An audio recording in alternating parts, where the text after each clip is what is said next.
कुरान और अरबी का इजराइल लेगा ज्ञान। गजा के लिए नेतन्याहू का खतरनाक प्लान।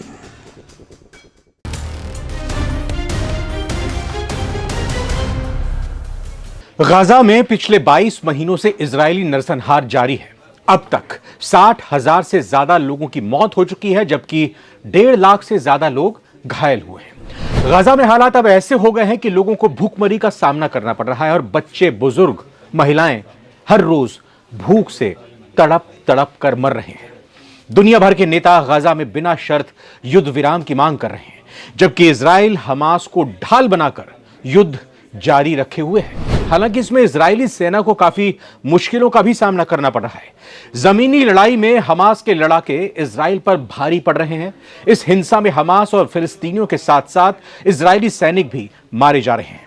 इतना ही नहीं, वेस्ट बैंक में भी इजरायली सैनिक मारे जा रहे हैं।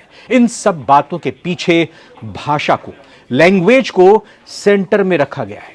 इस बीच इजराइल ने अपने सैनिकों को कुरान पढ़ने और अरबी भाषा सीखने का आदेश दिया है। कंपल्सरी कर दिया है अपने सैनिकों को अरबी सीखना, कुरान पढ़ना। यह फैसला गजा और वेस्ट बैंक जैसे इलाकों में लंबे समय से चल रहे संघर्ष और जमीनी हालात को बेहतर ढंग से समझने की रणनीति के तहत लिया गया एक फैसला माना जा रहा है। नमस्कार, बहुत बहुत स्वागत है आप सभी का नवभारत टाइम्स पर। आप देख रहे हैं सारी दुनिया। मैं रविंद्र सिंह आपके साथ। इजराइल ने अपने सभी खुफिया सैनिकों और अधिकारियों के लिए इस्लाम और कुरान पढ़ने को अनिवार्य कर दिया है। इजराइल की सेना यानी इजरायली डिफेंस फोर्सेस आईडीएफ के खुफिया निदेशालय ने अपने सभी सैनिकों और अधिकारियों के लिए अरबी भाषा सीखना जरूरी कर दिया है। आईडीएफ खुफिया निदेशालय ने हाल के सालों में अपनी खुफिया विफलताओं के बाद अब यह कदम उठाया है। आईडीएफ अधिकारियों का मानना है कि अगर सैनिक स्थानीय फिलिस्तीनी आबादी की भाषा, संस्कृति और धार्मिक मूल्यों को बेहतर ढंग से समझेंगे तो इससे संघर्ष को कम करने और जमीनी स्तर पर शांति स्थापित करने में मदद मिल सकती है।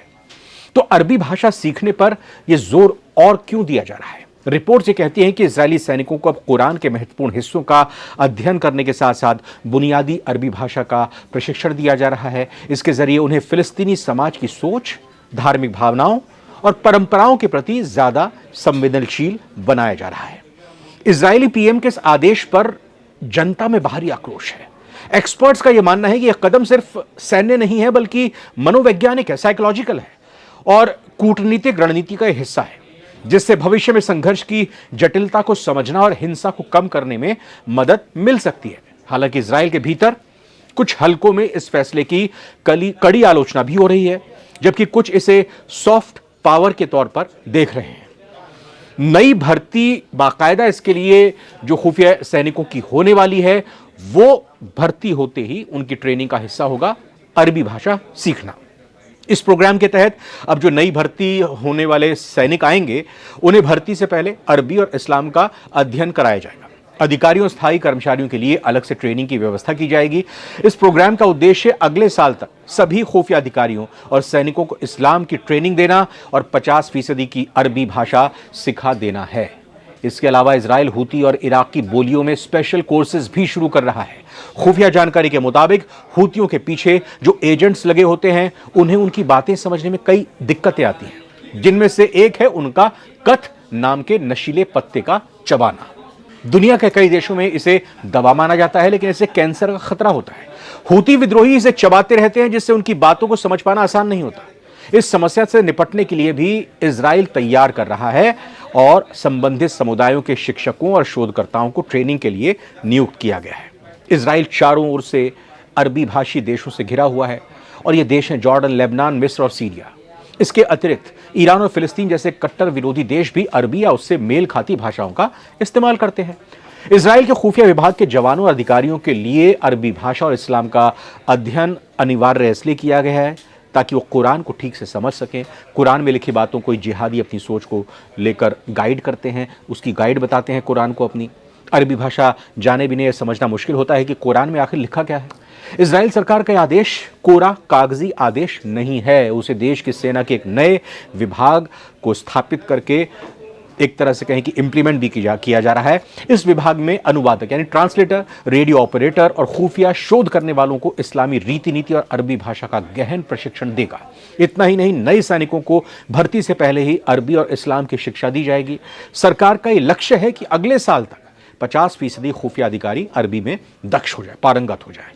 और इसमें कोई संदेह नहीं कि इस्राइल के सैनिकों और अधिकारियों की अरबी भाषा और इस्लामी सोच को समझने से दुश्मनों की योजनाओं को बेहतर तरीके से डिकोड किया जा सकेगा। उन्हें इस्लामी तौर तरीकों और सोच को जानने में सुविधा रहेगी, जिससे उनके रणनीतिक आकलन को और गहराई से समझा जा सकेगा। उनके अंदर भी और स्किल्स आ जाएंगी। इसके साथ ही इजराइल सरकार हूती विद्रोहियों की भाषा और व्यवहार को समझने के लिए यह विशेष कोर्स भी शुरू करने जा रहा है। सरकार ने 6 साल बाद शिक्षा संस्थानों में मध्य पूर्वी अध्ययन विभाग को फिर से चालू करने का फैसला किया है, ताकि स्कूल कॉलेजों में क्षेत्रीय अध्ययन कराया जाए।